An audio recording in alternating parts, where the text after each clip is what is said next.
Okay, well, I think we can go ahead and get started. Good morning, everyone. Thank you so much for joining us. My name is Jennifer Creasy, and I am the Assistant Vice President of External and State Relations for the University of Illinois System. We are absolutely thrilled to welcome so many University of Illinois System community members across the state to this important conversation. Just so you know, we've received over 100 questions in advance, which is great. But feel free to also ask a question live in the chat. And if we do not get to your question, we will try our best to follow up after this webinar. But again, thank you for joining us. Today's town hall is a chance to connect, share updates, and reinforce our shared mission, which is to provide accessible, world-class public higher education that fuels opportunity, innovation, and economic growth throughout Illinois.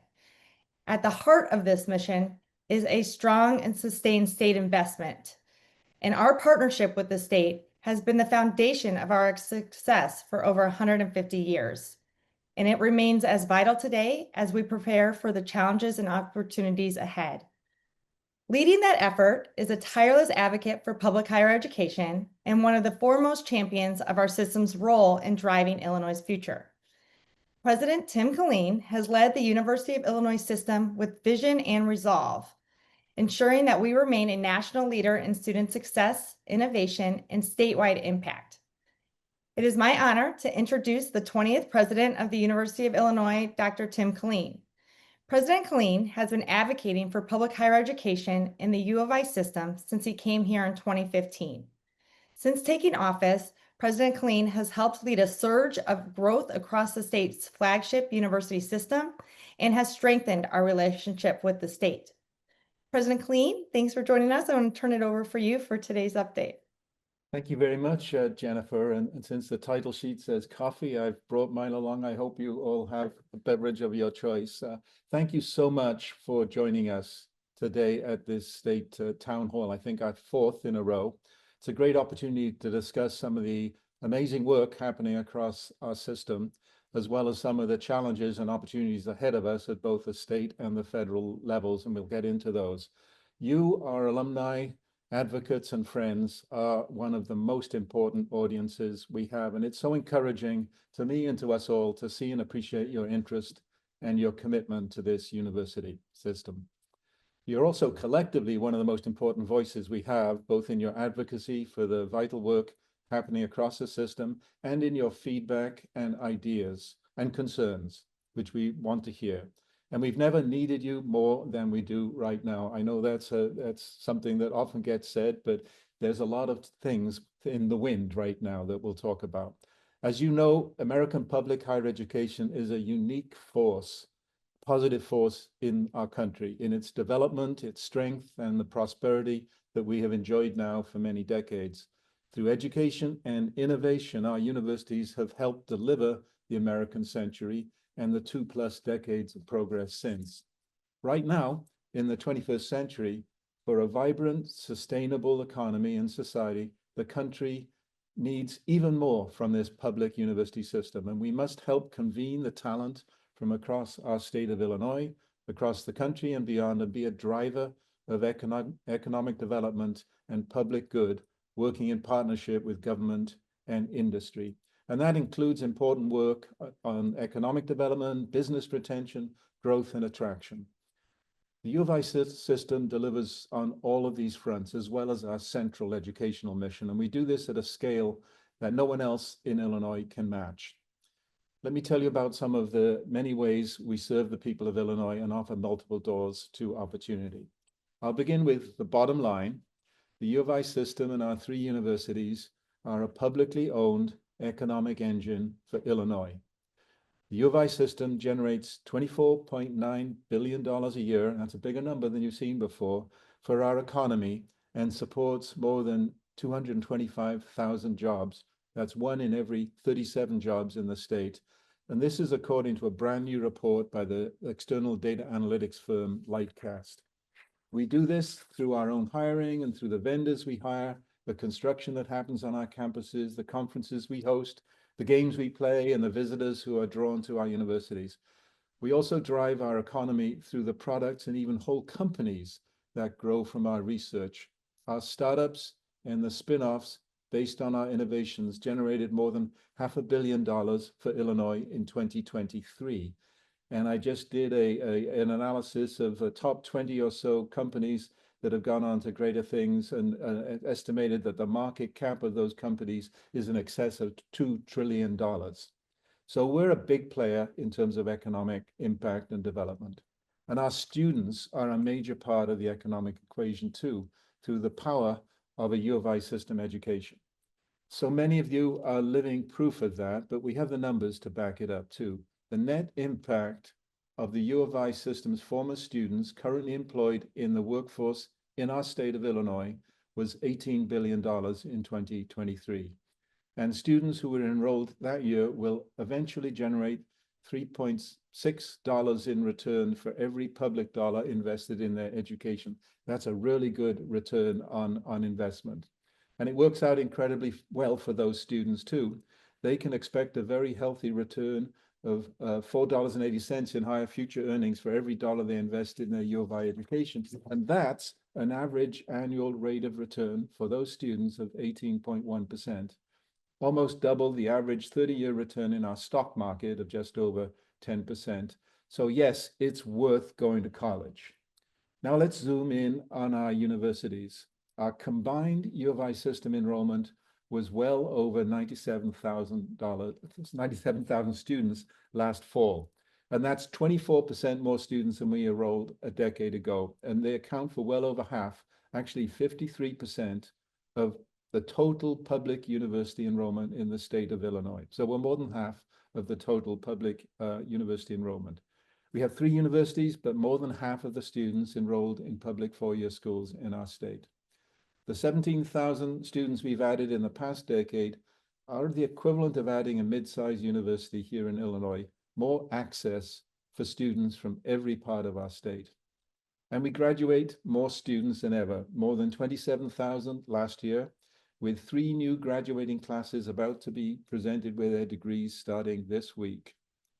The vast majority of our graduates, 75%, that's 3 out of every 4, choose to stay in Illinois, and that drives our economic impact in a powerful way. Our work on access and inclusion is far from done, but I'm proud to say that our graduates include a 51% increase in the number of Black graduates and a 117% increase in Hispanic graduates over the past decade too. So we're becoming inherently more representative of our community in our state. I'm also very proud to report that in all, we graduate 38% of all Black students earning degrees from public universities in Illinois, and 59% of all the Hispanic graduates, yearly basis. Living up to our founding land-grant mission, about 80% of all of our undergraduate enrollment is from Illinois. So I use my hand, for every 5 undergraduates, 4 come from our state.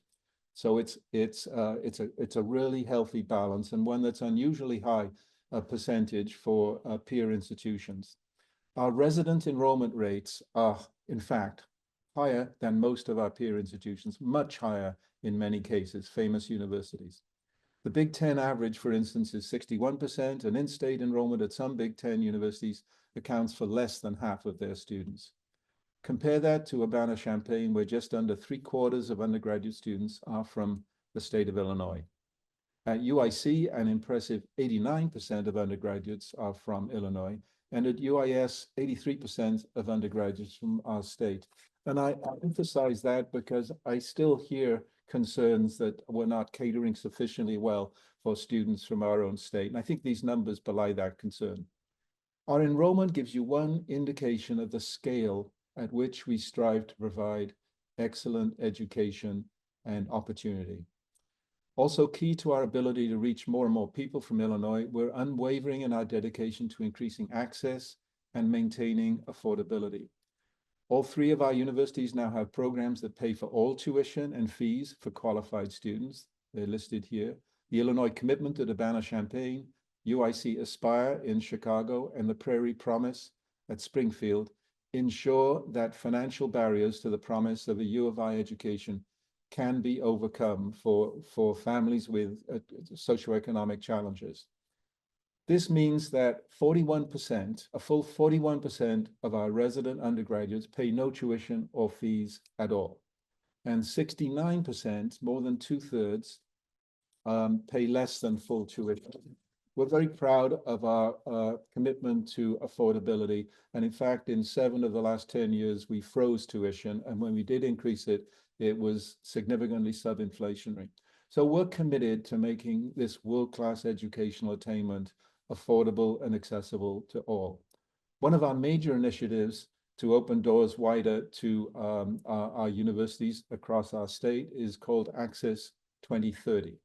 And this initiative is squarely focused on increasing access for talented, deserving, meritorious students from populations where representation has traditionally been lower. And our goal is to make sure that our universities are representative of all of Illinois, rural, urban, peri-urban, and so forth. We're also making certain that all of our students get the support they need to succeed when they get to campus. Every student, no matter where they come from, needs the opportunity for a successful outcome. And this is a system-wide initiative, but each of our universities has specific strategies tailored to their own profiles. So please pay attention to Access 2030 as it evolves over the next years. We're also working to increase access and enhance affordability by making the path for transfer students from community colleges easier to navigate. Very proud of this too. This includes increased pathways for community college students and for students who got their high school degree diplomas in state and then went out of the state to begin college, but they're ready to come home and take advantage of the world-class education and opportunities we offer.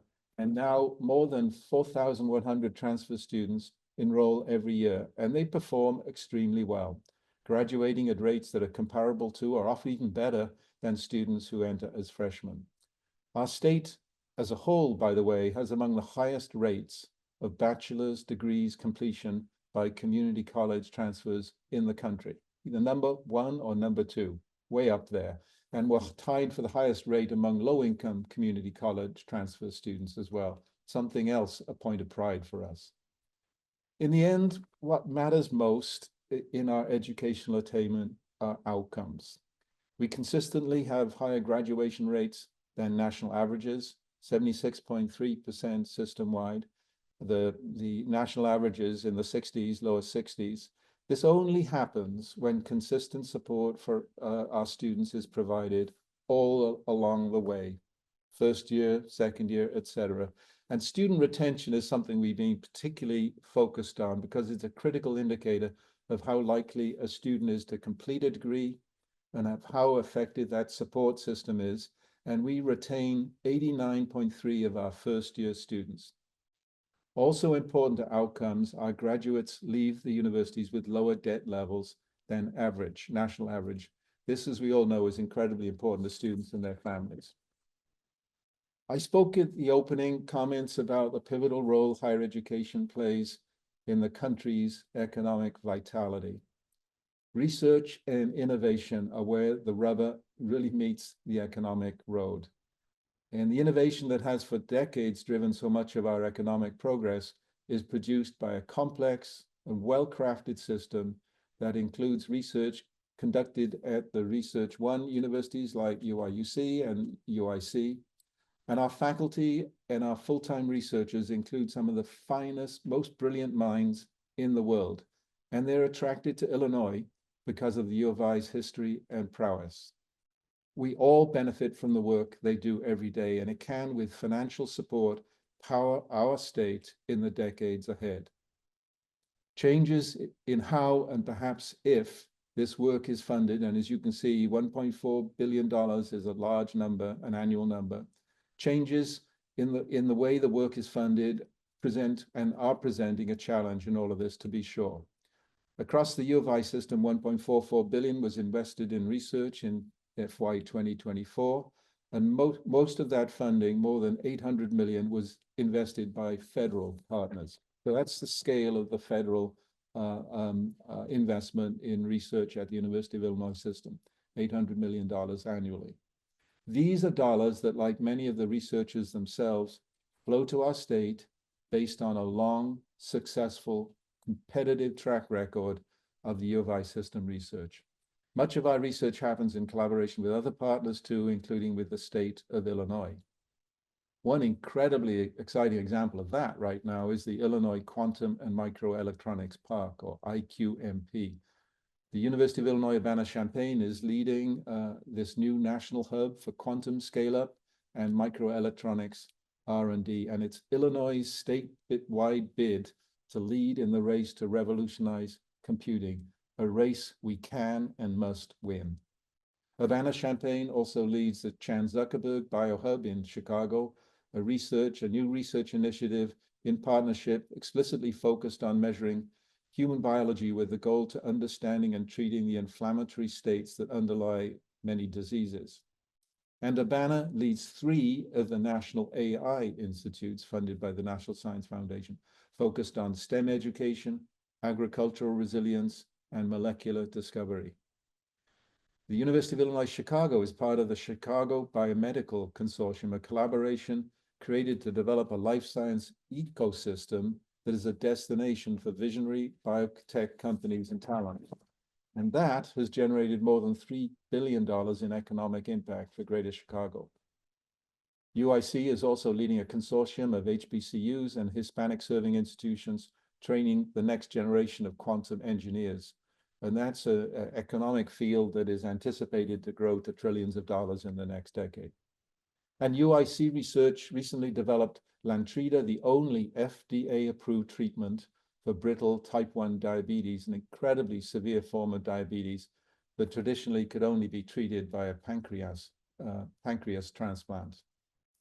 I'm also excited to share that the University of Illinois Springfield, UIS, was recently granted status in a new category of research universities, RCUs, or research colleges and universities. So the U of I system footprint extends far beyond our campuses. Our reach and our impact are truly statewide, and we work in ways that benefit all Illinoisans in every state. Some examples. Part of the University of Illinois Chicago, the University of Illinois Hospital and Health Sciences System, known as UI Health, is unlike anything else in the state of Illinois. This incredible medical enterprise includes the academic and research activities of the 7 UIC Health Science Colleges, with campuses in Chicago, Peoria, Quad Cities, Rockford, Springfield, and Urbana. UI Health operates a major public tertiary care hospital in the heart of Chicago, the state hospital, with 1.4 million patients visits a year, more than 40 outpatient clinics, and I'm proud to say no patient ever gets turned away. It also includes 11 federally qualified mile square health center facilities focused on neighborhoods and communities of need in Chicago, Cicero, and Rockford. In all, UIC and UI Health train 1 in every 3 physicians in Illinois, 8,000 plus nurses working across the state, and nearly 1 in 4 of the state's social workers. UI Health is also the nation's top producer of Hispanic physicians outside of Puerto Rico, and the country's 4th largest educator of Black physicians in the United States. Again, this is an incredible, one-of-a-kind asset for our state. And of course, it performed wonderfully well during the pandemic with many of the key trials for vaccines. With funding and support from the state, the U of I system also operates the Illinois Innovation Network, whose 15 hubs span the state. An idea generated at the University of Illinois, now incorporating each of the state's 12 public universities. IIN partners with the Illinois Department of Commerce and Economic Development, opportunity to run the Illinois Broadband Lab. IBL engages communities in broadband planning and helps the state secure funding for broadband infrastructure and the digital equity expansion in areas of significant need. IIN also brought the U of I system and Western Illinois University together with Iowa State University to launch the Quad Cities Manufacturing Institute, western part of our state. QCMI is financed in part by a new $35 million grant from the U.S. Army and focuses on advanced manufacturing research, workforce development, technology transfer, and industry collaboration. We are in the midst, as you probably know, of the annual state budget process, working with our elected leaders and our caucus in Springfield to ensure that our universities continue to receive a healthy level of investment from the state that we are built to serve. Our budget request for the coming year at $804 million would provide for a 13.2% increase from the current year's $710.6 million appropriation. So we're asking for what we feel is validated and appropriate, but we will be very grateful for any positive increase in the investment from the state. You can see from yourself, from what I've described, a small sample of what we do in Illinois, that we're genuinely one of a kind, offering education, research, economic development, equitable healthcare across a state that's the size, as I like to say, of Netherlands, at scale and with real economic impact and human capital impact. You can measure that impact in dollars and cents and families supported. Again, $24.9 billion generated a year for Illinois' economy, supporting more than 225,000 jobs. You can measure it in the impact of the young students on our state. More than 700,000 students enrolled right now, and it's going to grow. More than 27,000 graduates a year, and 75% choose to make their lives here in the state of Illinois. And you can certainly measure the impact in our unmatched reach. We account for more than 53% of all enrollment in public universities in Illinois, operate a major public hospital, 2 medical schools, and a range of operations that reach every county in the state. In ways we like to feel, and we hope you agree, that no other institution can match, the U of I system delivers for Illinois. And we look forward to a healthy future for our state, building the prosperity. And now we look forward to your questions, and I've got some colleagues here who can home in on specific questions as needed. Thank you. And thank you, President Killeen, and everyone who has stayed on and joined us since we begun. So like I said in the beginning, we had a number of questions, over 100 questions submitted before today's town hall. So we'll try to do a combination of answering those pre-submitted questions and then questions in the chat. But we will be following up with everyone after this to make sure that you have your questions answered. And of course, you can always reach out to our office if you need any additional information. We are here for you and appreciate all your support. So I want to begin with the fact that higher education has been in the news a lot recently, both on the state level and on the federal level. At the state level, there is a proposal for a new funding formula for higher education, and we got several questions to talk about how that proposed funding formula would impact the University of Illinois and our large number of students, faculty, and staff. So I wanted to begin with that, and then we could talk about the federal impacts. But President Killeen, and I know Nick Jones is also on to help answer questions. Well, thanks for that question, which we're following really carefully, as you might imagine. We're incredibly supportive of providing more resources into public higher education in the state of Illinois. There have been too many decades of disinvestment. Now it's historical turning upwards, and we're very happy with that. And we hope to see that grow, so that there'll be more resources in our state. We've shown, I think I've demonstrated just in the numbers, the value proposition for investments in public higher education. It's actually a profit center, not a cost center. Now, we're very closely paying attention to movements in the General Assembly to increase funding to public higher education. But we do have concerns with the proposed funding formula. And Nick Jones, my colleague, has been at many of those meetings and has participated in the hearing, the subject matter hearing at the Senate just a few days ago. And so I'd like to turn the podium to him, as it were, the virtual podium to him, and have another sip of my coffee as he addresses that question. Well, thanks, Tim, and thank you for that question. And I suspect that there was probably more than one question on that on that topic. So I just want to begin by reiterating what the president has said in his presentation, that the University of Illinois system is absolutely dedicated to expanding equitable access, enhancing student success, and promoting statewide economic growth. Our concern is that the proposed legislation penalizes institutions that provide the most support for underrepresented and rural students while failing to ensure long-term access. Although we support several of the key aspirational goals of the bill, we do not agree with the methodology proposed to achieve those goals, nor do we agree that this approach will provide what the University of Illinois needs to be successful. I'll just give a couple of examples of why we are concerned about this proposed methodology. As you heard from the president, University of Illinois system in aggregate educates 53% of the state's public university students, and I'll add 45% of the state's Pell-eligible students, and awards a majority of degrees to underrepresented students in the state. Yet in the first year of this proposed legislation, it would receive only 28% of any incremental state funding under the proposed model, resulting ultimately in the lowest per student investment among all state universities. This distribution methodology would also result in the University of Illinois system absorbing 74% of any funding cuts should they occur.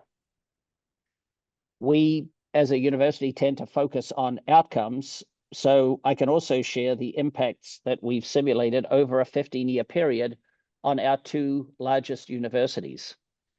University of Illinois at Chicago, which serves many Pell-eligible and underrepresented students, has, according to the formula, the largest adequacy gap, and would still have the largest adequacy gap by far, and then also have the lowest percentage of adequacy among all the public universities in 15 years.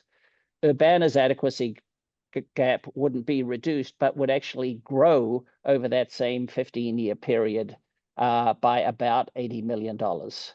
So we're concerned that Senate Bill 13 sort of fails to meet the standard of supporting student outcomes, holding institutions accountable for results, and driving a true equitable distribution of the state's investment in higher education. Thanks, Nick. And thanks, President Killeen. I know this is an issue we're watching very closely at the state level, and a number of you have already helped us take action. So thank you for that. I also now wanted to jump into the federal concerns. I know, can someone talk about the impacts of the federal changes and what that means for the University of Illinois, specifically on research? Yeah, maybe I could start, Jennifer. I think we're all looking intensively at decisions and executive orders from the White House and actions by the federal funding agencies. And the University of Illinois system is not immune from those concerns that are national concerns. And like all of higher education, we're navigating this period of change that has little precedent and not a really clear blueprint. So we don't have all the answers on the circumstances that may change weekly or even daily. But I just want to assure everybody that our central mission of educational attainment, of excellence, of fairness, of student success, of celebrating diversity and partnerships in all ways, and making sure that we do our very best for the state in which we're centered will continue. And those values are impervious to changes. Now, we're going to be working closely with individual agencies. We put many competitive grants in. We've been very successful over the years. And as we look at potential changes to overhead rate reductions, we're clarifying why those are important. We're doing the analytical work. We're looking at scenarios of ranging from, I wouldn't say dire cases, but significant reductions in the federal support to cases that with maybe differential impacts in different fields. and everything in between. And we're having daily meetings. We have a very talented group of attorneys that are looking at the legal aspects and making sure that we fully are lawful in everything that we do, and that we know we can interpret Supreme Court findings appropriately. So we're being presented with some difficult decisions, both on whether to suspend or terminate individual grant efforts if things have been delayed or slowing getting funding. And all of that is happening almost on a day-to-day basis. But we're working together as a team. There are regular interactions. I've been myself to DC on Capitol Hill twice in the last couple of months. We've met with the bipartisan delegation, which is a very strong delegation in Illinois. We have an apartisan worldview of all of these things, except really when it comes down to students. We care so furiously with our students that we're going to be focused on looking after all of our students, no matter where they come from.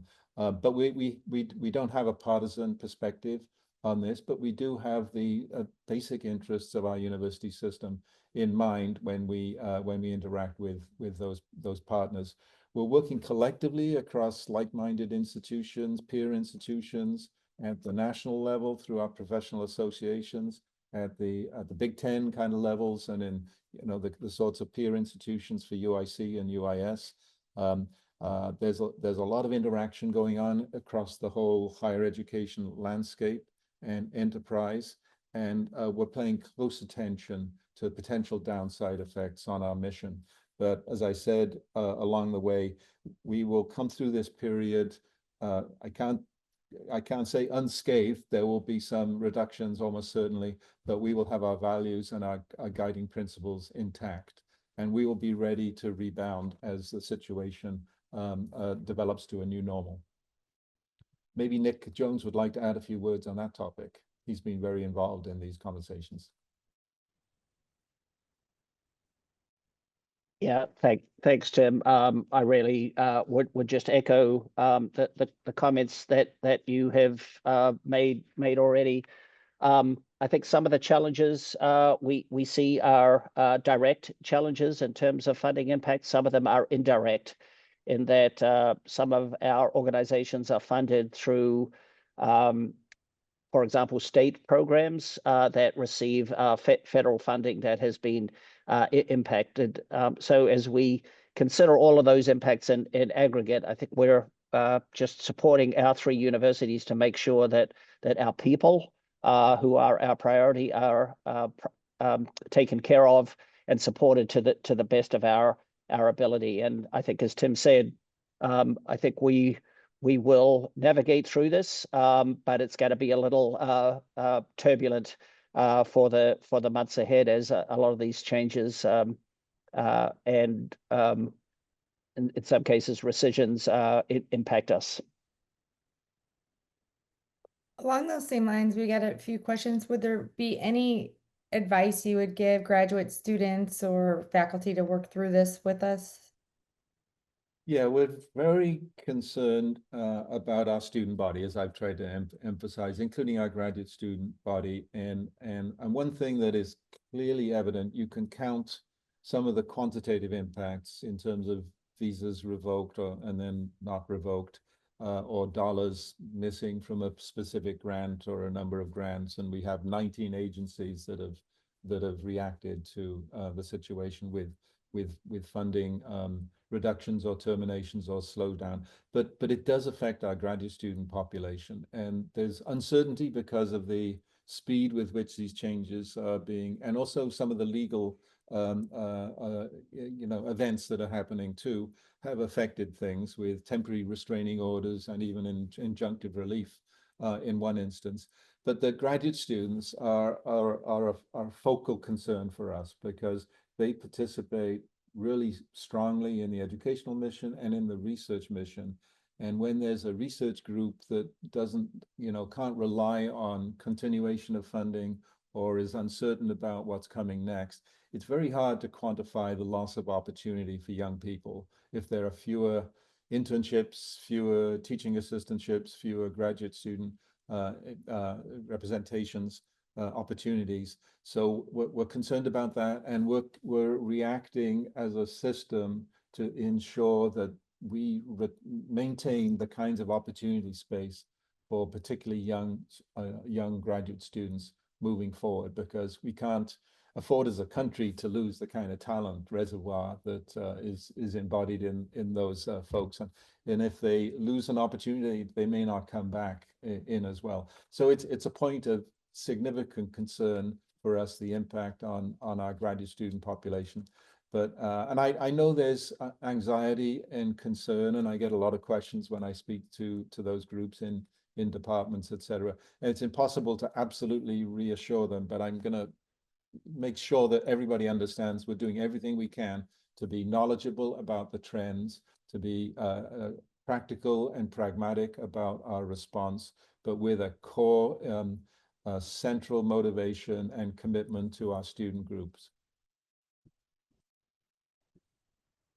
Nick, you can weigh in anytime as well on these topics. Sure. Well, the only thing I would add, Tim, is that I think pretty much on every issue, we are working tirelessly to provide support for faculty and students. Sometimes that's very visible in the foreground.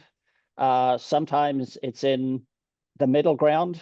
Sometimes it's very much in the background and largely invisible. But across the system and at all three of our universities, I can tell you that the administration and campus leadership is really working tirelessly to ensure that our faculty and students are supported through any transitions that are imposed. I just really like to emphasize that we're working closely with the bipartisan state legislature, the bipartisan federal legislature, and I can tell you firsthand that we've got strong understanding, appreciation of the role of the University of Illinois system. The impacts are being assessed carefully, and those conversations are really important, and I would say encouraging. Our state is blessed with our leadership, up to and including obviously the governor's administration. Yeah, thank you. We've gotten quite a few questions, both in the Q&A and beforehand, and you have touched on this, but I just want to emphasize any changes coming on our diversity efforts and support as a result from the federal guidelines. Yeah, well, obviously we're hearing and we're getting guidance from the Department of Education and from executive orders, and we're carefully analyzing everything that's coming out of Washington, D.C. When we look at our enrollment system, we're seeing significant growth over the last 10 years, and I've documented that. We've also seen significant enhancement in the representation of different groupings in the state. There's more work to do on that front to get fully representative of the state's population and make sure that all communities feel equally welcomed and provided with opportunities to succeed in higher education and then beyond in civil society, with job creation, et cetera. So we're making progress, and we have made progress. We're committed to continuing that progress. That's why I emphasized Access 2030. There's more work to do on that front. And we are obviously going to do everything in a lawful way. The 1964 Equal Rights Law, we can't abide discrimination. And anytime there's an allegation of something like that, we will act to make sure that that's not part and parcel of our system. We also care deeply about every student, and different students need different support mechanisms at times to thrive and prosper in our system. So we have entities like cultural houses open to all, but that can really provide platforms for student success to be celebrated and moved forward.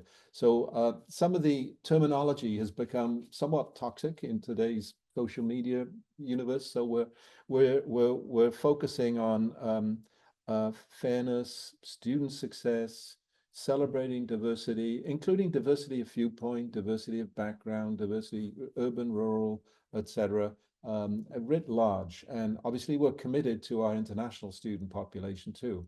We were concerned with the loss of visas, these visas being revoked, and we gave each individually affected students wraparound services to make sure that they felt informed, knowledgeable, had pathways to, at times, pro bono legal help if that was appropriate. And we wanted to reassure any student that had a visa that looked like it was being revoked, that didn't mean that they were no longer a student. We want to make sure that they have pathways to finishing their studies with us. So all of these things, I think, relate to our central commitment to our educational mission. And it's an educational mission that services all in our state and celebrates the diversity of viewpoint and backgrounds, including the international participation as well. So we're not going to change our spots. Leopards don't change their spots. We may change some language and some terminology. We certainly want to be lawful in all instances. And so we have a strong, ongoing commitment to make sure that we fully understand the legal parameters and move forward appropriately on those fronts. Thank you. Switching gears a little bit, but staying on the idea of research, can you please describe in more detail our involvement in the IQMP? And maybe we should say what that stands for. It's the Illinois Quantum and Microelectronics Park, IQMP, that was announced, I think, just last July. So it's less than a year and we have been really honored by the Governor Pritzker and his administration asking that UIUC operate and manage the park, which is going to be located on south side of Chicago on the waterfront there. And it's a 400-acre site that will become like the world's leading edge capability for proving and analyzing the technological paths to quantum computing future and the next generation microelectronics. As you know, we're living in an IT world now where everything is digital. There are jobs to be had in these arenas, and the promise of quantum computing is really hard to exaggerate. In fact, I did my PhD way back when, including on looking at quantum electrodynamics. So as a physicist originally, I've got an appreciation for why quantum processes can facilitate and expand computational capabilities like massively, not just in a minor way. It's going from the ones and zeros of the digital current computational system to being able to do massively parallel computation. So it's coming of age, and we are extremely well positioned through partnerships in the state of Illinois, University of Chicago, Northwestern, Argonne, Fermi, UIC, and UIUC as prominent expert partners in that. And of course, a long track record in supercomputing and in developing internet capabilities and browsers and digital refinement of social media aspects, AI I mentioned too. So we have, like, in essence, the perfect Venn diagram to be the place in the world to develop the next generation of computational capabilities. We're going to do it in Southside Chicago. It's going to be operated and managed by UIUC. So there's a board of trustees has set up an entity that's chaired by Trustee Wilbur Millhouse that's meeting regularly. The land has been provided. The architectural plans are there. That we already have very strong industrial partnerships, notably PsiQuantum, with a $500 million investment. IBM is committed to developing a national center for quantum algorithms. So it's not just the hardware of computation, it's the software to the algorithms that can be then used in healthcare and energy and education and pretty much all sectors of society. So it's a very exciting prospect, and we are in an incredibly propitious moment to actually lead the world in developing the first utility, they say, quantum computer, which will be going from some tens of what are called qubits, which are the essential computational component, to millions of qubits. So it's very exciting. It's also on a very fast path. A lot of work has been done already. We've got many companies are communicating with us. We're going to look at multiple technological paths, not just one. So not all the eggs are going to be in just in one technology basket, which I think is very exciting. And we have, through these partnerships that I mentioned, a ecosystem that is that's very supportive of that.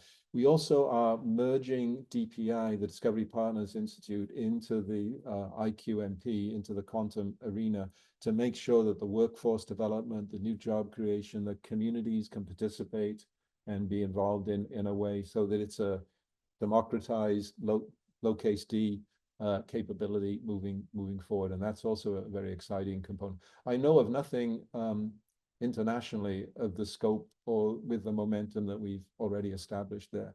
So it's pretty exciting. Thank you. Speaking of momentum, we had a question submitted that I thought was a really good one, highlighting the growth of UIC over the last decade in the health enterprise there. Could you expand on that a little bit? Yeah, UIC is the largest university in Chicago. It's now 36,000 students. It's grown very significantly over the last decade, notably with the Hispanic student population as well. And I mentioned some of the statistics on provision of, 1 in 3 doctors, et cetera, et cetera. So it's grown its standing and capability in the state of Illinois. We've added a specialty care facility there that with world-class ophthalmology, world-class robotic surgery, and world-class neuroscience, et cetera. So it's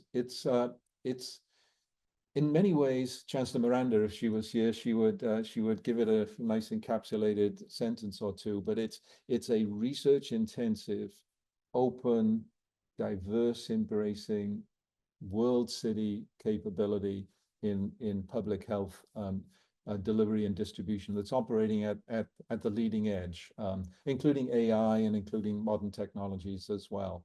So its growth has been very significant. I'm very proud of the fact that it has now 10 to 12 clinics in areas of Chicago that are where underserved populations can get access to screening, can get access to mammograms, pediatric dentistry, even legal advice. So we're operating in a way with UIC and its UI Health in a way that is combined sort of the public spirited, public good access with the highest of high technologies and the excellence of the delivery with tremendous faculty. In the last N years, we've recruited a lot of wonderful faculty as well, really top class scholars and physicians to UIC. So it's prospering rapidly, and of course, it's not immune from these challenges that we've talked about before on the federal landscape with NIH funding, for example. But it's going to continue its growth in a world city that needs next generation healthcare delivery. Also, just to add, I think on the area of sort of population health, which is less about the urgent remediation of a critical illness in a hospital, we're working on preventative measures as well. It's sometimes encapsulated as population health, where you're looking at creating a healthy community by working upstream from the healthcare problems that then require hospitalization. And that's very exciting too. And that's going to be a very data-driven world.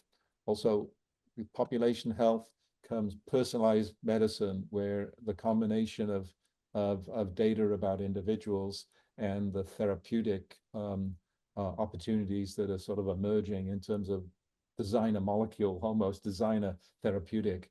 I think those are very, so we'd be playing a lead role in all of that. Then when you add that to quantum computing and you add sort of the healthcare delivery to create helpful communities and populations with the computational capacity of a new quantum that's going to happen in the next certainly 10 years, but perhaps even 5 years, we're looking at very much a leadership position in healthcare delivery. Tim, can I just add a personal perspective to that? Some of you may be aware, I worked for the University of Illinois 20 years ago, then left and returned. There were many things that surprised me when I came back. One was how many high-rise buildings there were in Champaign-Urbana that weren't there 20 years ago, but really of significance. I was truly struck at how the University of Illinois Chicago had changed in that 20-year period in terms of size, scope, impact, and reputation. It really has been on an amazing trajectory, and I'm sure will continue on that very steep trajectory in the years ahead. What Marilyn Miranda would want me to say is that there are lots of universities that serve minority populations at scale, and there are lots of universities that are research intensive, quote, R1 universities. UIC is one of the very few that do both sides of that equation, can operate at the highest level of research capability and have the contribution to serving the public good through access and affordability. Thank you. So we've gotten quite a few questions about what people can do specifically when it comes to the concerns with the federal funding cuts, and then also the proposals at the state level. How can our faculty, staff, students, alumni help us in our advocacy efforts? Well, thanks for that question. Thanks for all the participants this morning. It's inspirational to appreciate your interest in all things University of Illinois. I think understanding how we go about things, what our mission is, the progress we've made is very important. So being kind of a vocal advocate for us would be really great, beneficial for us. Inspiring for us if you can do that even in a supermarket line, right? Is talking to neighbors, contacting your legislators. Your voice really matters. Our voice is seen self-serving sometimes, but your voice as independent outside stakeholders is really important. I think we're all about our students, opening doors for students through internships, mentoring, hiring, connecting to our system in ways that are appropriate for your different perspectives is really helpful. We have so many students. I said 97,000 students. Reaching out to individuals can pay incredible benefits as people feel heard, they feel seen, they feel part of a system. I guess be nice to our students because they deserve it. And that's an important thing. Sharing your own stories, your own Illinois stories, and helping recruit future alumni is really important. When we're looking at the enrollment for the next fall, Nick and I are seeing like a surge of interest in coming to our university. We've seen 10 years of growth. I mentioned that, but year over year, we're seeing 40% plus growth in acceptances. These are students who say, yeah, I'm coming, I'm accepted, I'm coming. If there's a deposit, they put it down.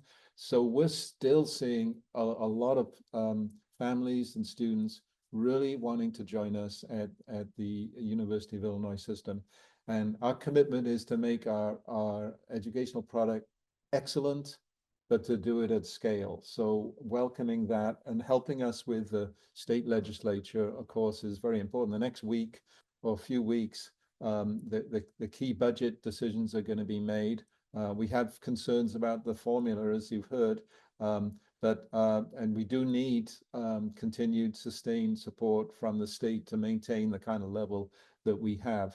So helping us protect affordability so that we're not forced into cost shifting from, I don't know, lost federal grants to tuition, helping us preserve excellence by supporting fair funding going forward, recognizing the special role that we have here, partnering with us to bring innovation into your own communities, inviting us to visit you where you are, your high schools, etc. We do that every year. We go on road tours and showing up, whether it's a town hall like this, alumni events, or advocacy days in Springfield. I can't tell you how important that is.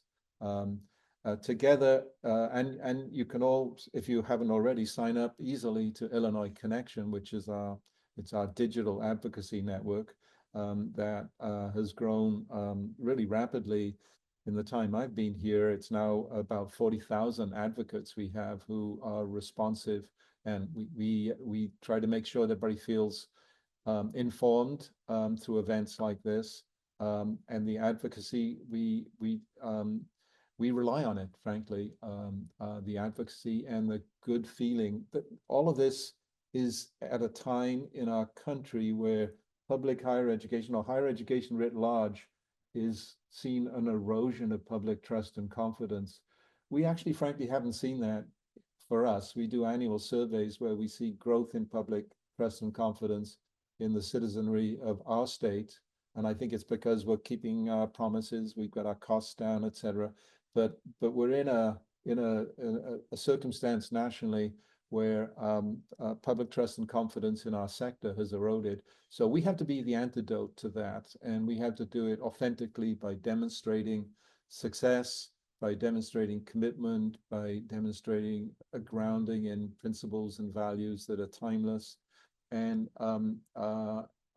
so I and we see you all as part of our community of sponsors and supporters of public higher education. So thank you very much for participating today. Jennifer, you're on the front lines of this advocacy, so maybe we could ask you to make a comment or two as well. How would you answer that question?